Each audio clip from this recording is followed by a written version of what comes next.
magic. It's one of our favorite parts of Dungeons and Dragons. Casting fireballs, walls of fog, calling down the holy power of our gods to smite our enemies. It really gives D&D its flavor, makes it special.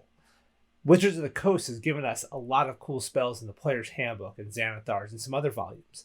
But we want more, man. More magic, right? Well, Kobold Press has given us a book that not only adds new spells, but new arcane schools of magic, as well as some other really neat stuff. So today, we're going to take a look at Kobold Press's Deep Magic. Let's get into it.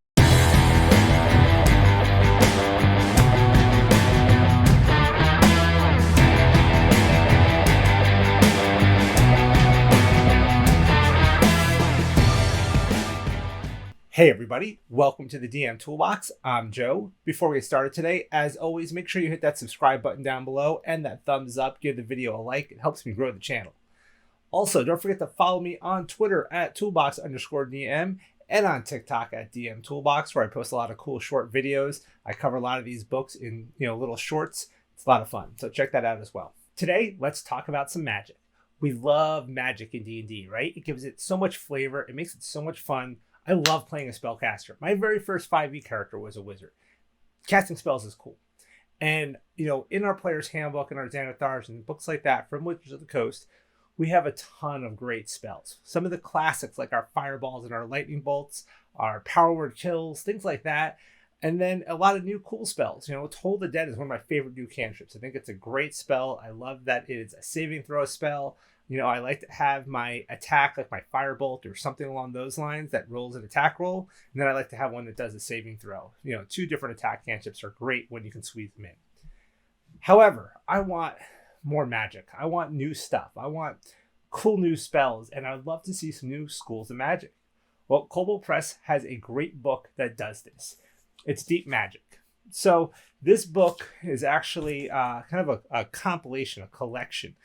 Kobold Press released a lot of these smaller Deep Magic books and eventually made this into a giant book. And what this book really is, the meat of this book is new spells. There's a lot. There's like 700 something new spells in this book. It's a crazy amount. There's also some new schools of magic, and there's some other cool things to add some flavor to your wizards, like apprentices and constructs and familiars, things like that. There's some new subclasses in here. So there's a lot of cool stuff in this book. But the real meat of this book, in my opinion, is going to be the spells. Now, 750 something spells, something like that. It's a lot of spells.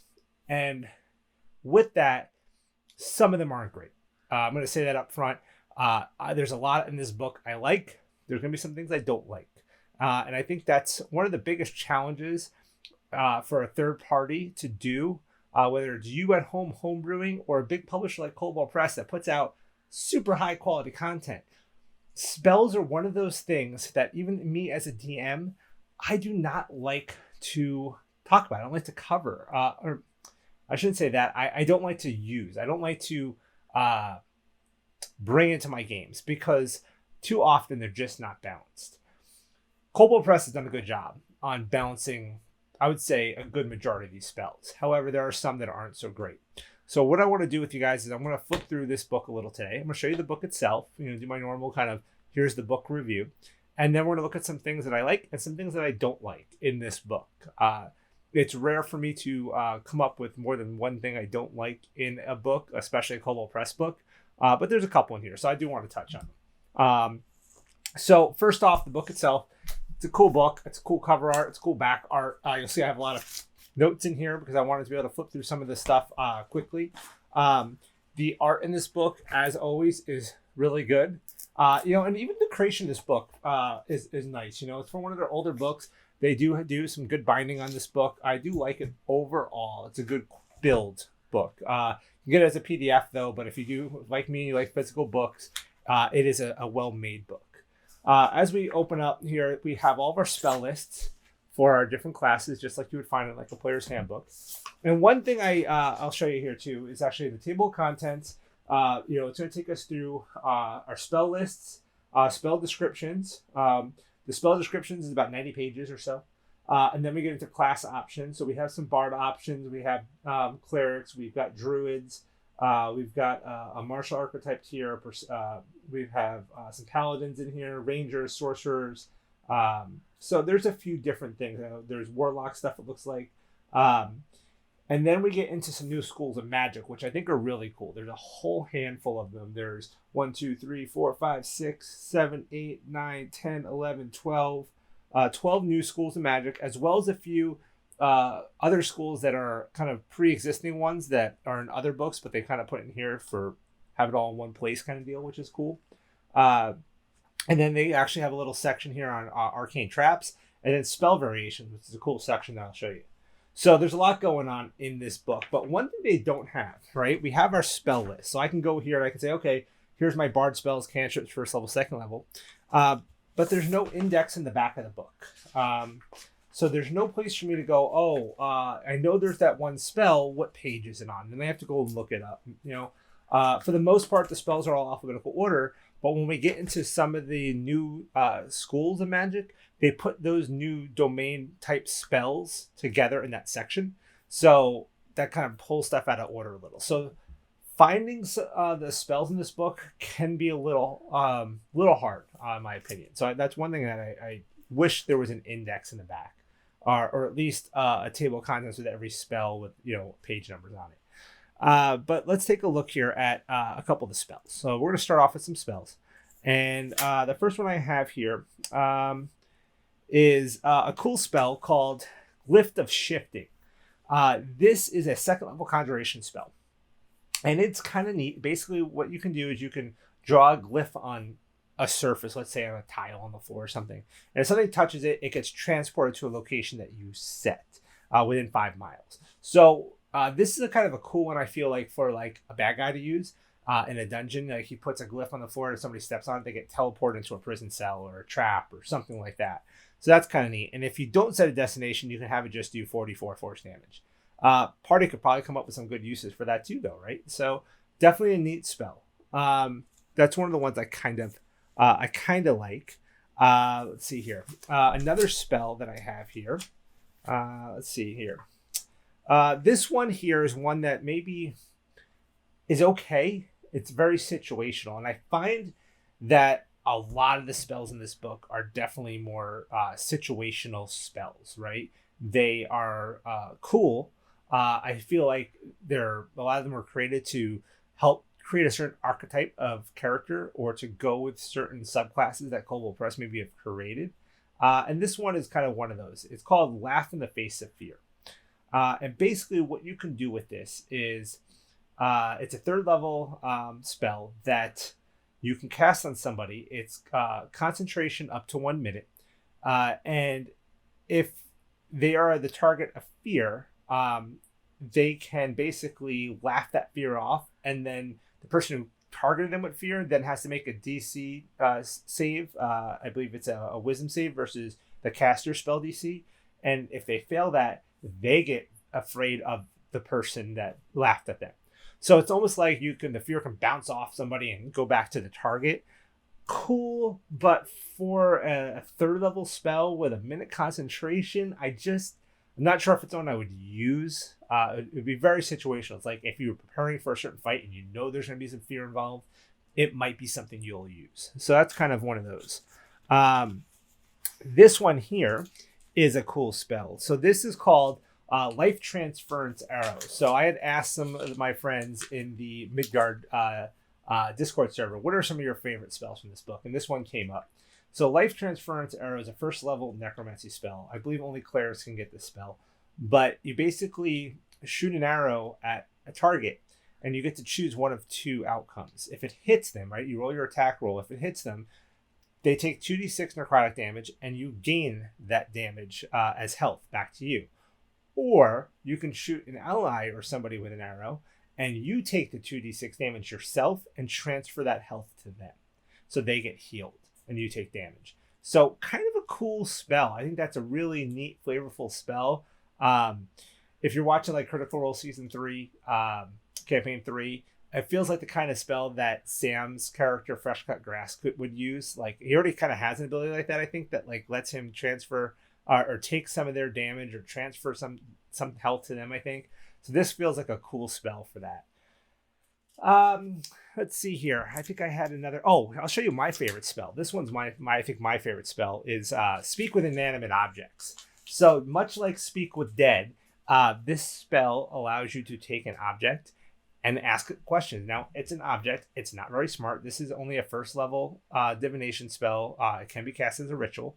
But I've used this in some games, and man, is it fun. Like, you can really get some cool outcomes with this spell, and the players can really come up with some creative uses for this spell. So Speak with Inanimate Objects, I find to just be neat. Like, we were doing one where this kid was missing, and his girlfriend had a locket that he had given her, and they were able to take that locket and ask it questions. And, you get like your 3 questions, but it's an object. It's not an intelligent creature. It's not as good as Speak with Dead, right?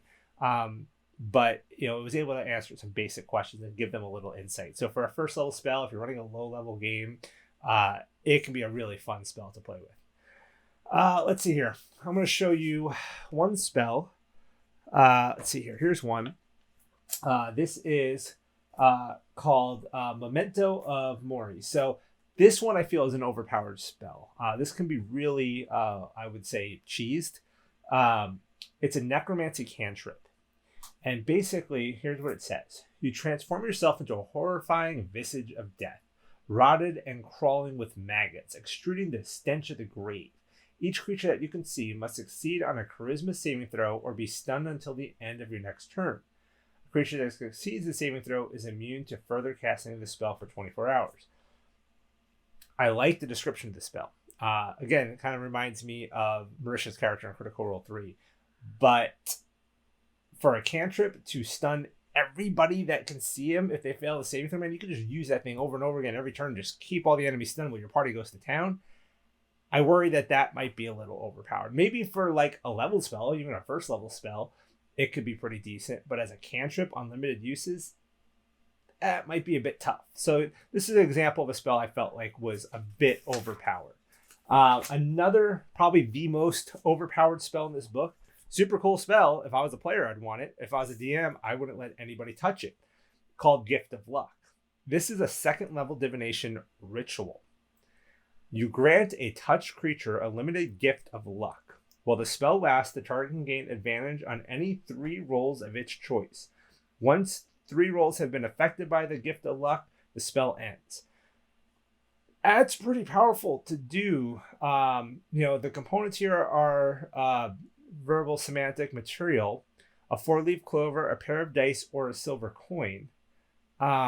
So for 1 silver, I can just cast this on all my party members as a ritual every day. I mean, give everybody advantage every morning. Like, I got a party with 4 players, 4 silver. Everybody gets to re-roll or have advantage on 3 rolls a day of their choice. That feels powerful to me. It's a 2nd level spell, but again, since it's a ritual, it's basically a freebie. You just do it at the end of the day. It lasts 24 hours. So I think that might be one that I would probably not allow at my table. The last spell I'll show you guys, this one here is called Forceful Repurposing. This is kind of a cool spell. I like this, especially for like a villain, but it's a 3rd level aberration spell. It's very similar to Dispel Magic, however, or even Counterspell for that matter. I would say it's closer to Counterspell, but rather than countering the spell, you take the spell over and use it. So you attempt to hijack a spell being cast and redirect it to serve your purpose.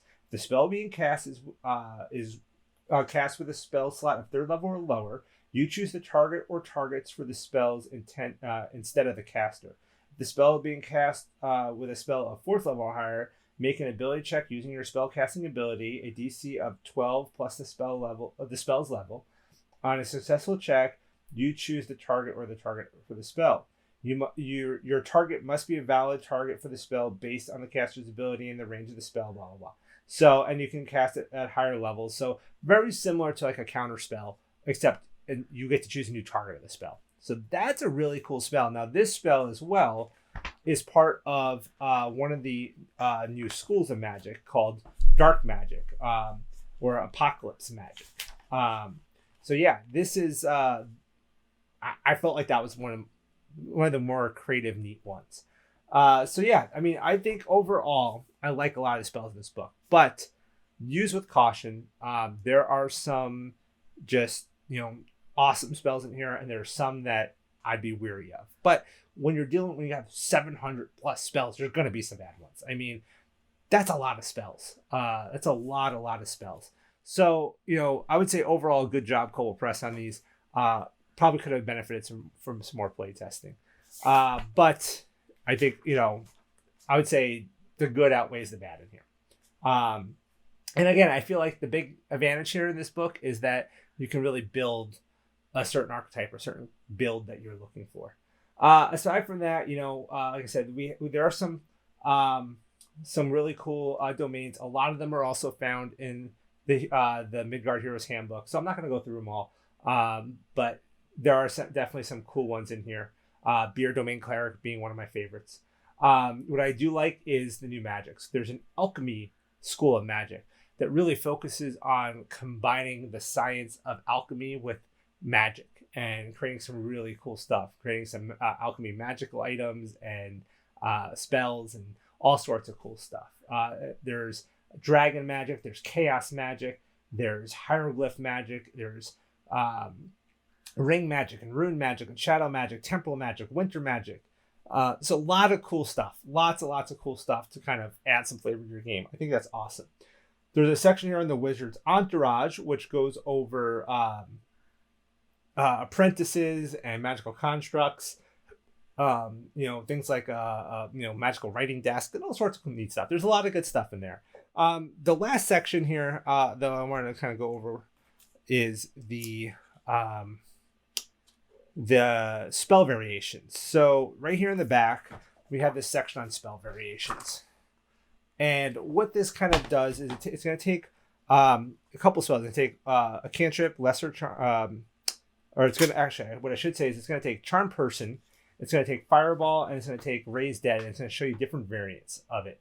So there's higher level and lower level versions of it. It's not just taking a Fireball, making an Ice Ball. It's literally taking Fireball and saying, like, here's how you would make a second level Fireball spell or a fourth level Fireball spell. Like there's a 6th level one here called Bouncing Fireball. There's a 2nd level one called Solitary Fireball. So there's variations on it, and it kind of gives you not just those are only examples. It tells you how kind of gives you an engine to do that for other spells that you want. And I think that's probably, these couple of pages in the back of this book are probably one of the best sections in this whole book for any DM that wants to just be more creative. Because I always have players who are like, can I do this? Can I do that? Yeah, sure. Let's do it. We can sit down and kind of build those and make sure they're balanced out really well. So overall, I would say Deep Magic is a good buy. Use some spells with caution. Use other ones undiscriminately, man. They're awesome. There's some really cool stuff for you as a DM in here to put on your big bad guys and have a lot of fun with. So definitely check out Deep Magic. I have a link to it in the description below. Check it out. It's well worth it, in my opinion. I feel like the World Book, the Heroes Handbook, and Deep Magic are like the 3 core books for Kobold Press's Midgard setting. I think it's well worth it overall. So check it out. Hit up the link in the description and pick up this book, man. It's good stuff. That's it for today, guys. I appreciate you hanging out with me. And until next time, roll those dice.